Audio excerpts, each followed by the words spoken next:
দূরে গ্যালারিতে দাঁড়িয়ে খেলা দেখার সময় শেষ, এখন নিজেদের সময়। শনিবার নিউ ইয়র্কে এবার অনুষ্ঠানে কথা বলেন প্রধান উপদেষ্টা ডক্টর মোহাম্মদ ইউনূস। এ সময় প্রবাসী বাংলাদেশিদের রাষ্ট্রীয় অবিচ্ছেদ্য অংশ উল্লেখ করে প্রধান উপদেষ্টা বলেন, জুলাইয়ে গণঅভ্যুত্থানের ফলে যে পরিবর্তনের স্বপ্ন আমরা দেখেছি তা এগিয়ে নিতে প্রবাসীদের ভূমিকা প্রয়োজন। বিস্তারিত ফরহাদ ইবনে মালিকের প্রতিবেদনে।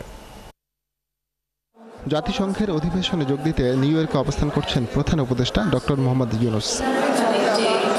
সেখানে স্থানীয় সময় শনিবার এনআরবি কানেক্টেডে এম্পাওয়ারিং গ্লোবাল বাংলাদেশ শীর্ষক এক অনুষ্ঠানে যোগ দেন প্রধান উপদেষ্টা। সঙ্গে ছিলেন বিএনপি মহাসচিব মির্জা ফখরুল ইসলাম আলমগীর, জামায়াতের নায়েবে আমির সৈয়দ আব্দুল্লাহ মোহাম্মদ তাহের, এনসিপির সদস্য সচিব আক্তার হোসেন সহ আরও অনেকে।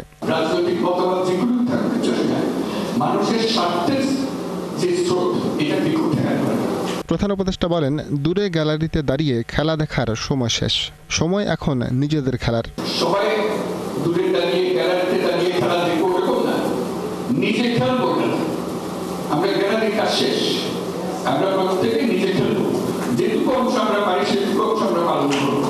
তাহলে এ সময় গণঅভ্যুত্থান পরবর্তী দেশের উন্নয়নে প্রবাসীদের এগিয়ে আসারও আহ্বান জানান তিনি। আমরা এই বাংলাদেশের অংশ, সেই অংশে আমরা কিভাবে করতে পারি সেটা আমাদের মূল জিনিসটা হলো আজকে যে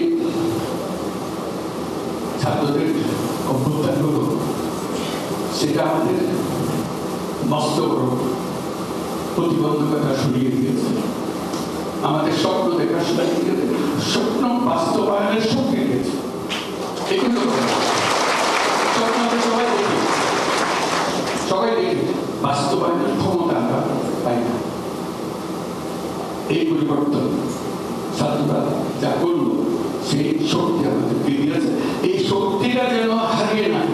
আয়োজনে শুভেচ্ছা নামে একটি মোবাইল অ্যাপেরও উদ্বোধন করেন প্রধান উপদেষ্টা। বাংলাদেশের একটা বৈশিষ্ট্য হলো, সে যত আরামে থাকুক, যত হাঁটাক করুক, যত বাড়িঘর বানায়, গাড়ি বানায়, ওই দেশের গ্রামের বাড়িটার কথা সে বুঝতে পারবে না।